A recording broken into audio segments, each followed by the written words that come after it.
today's video is i-share ko ang ating aquarium.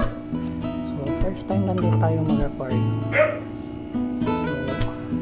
So meron tayo dito Bulgarian seal point na angelfish, dalawang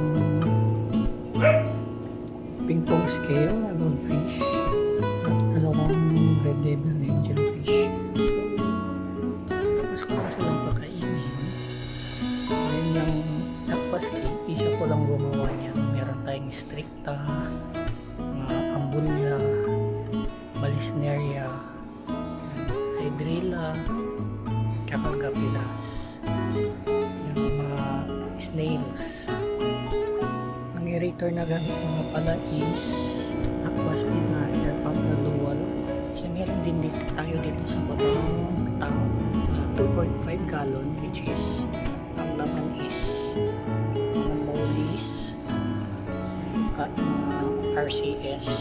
Ayan, RCS. Meron din tayo ditong orange, pumpkin orange, or matawag dyan pumpkin yellow na shrimp.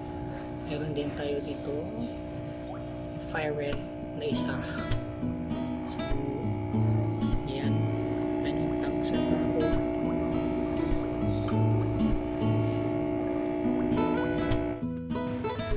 Pinapakain ko sa kanila is floating pellets.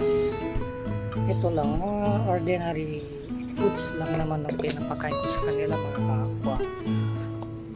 So meron din pala tayo ditong itlog ng apple snail. Nakaraan, successful yung pag-ano natin ng eggs. Nagkapag-hatch tayo nandun sa angelfish tank natin. So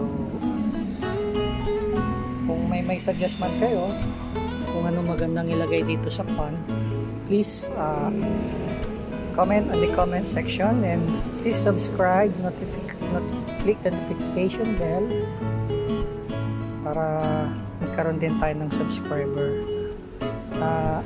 From Pangasinan po pala ako, mga ka-aqua. So kung may mga kahabi tayo dyan sa Pangasinan, ayan, thank you. Good day sa inyong lahat.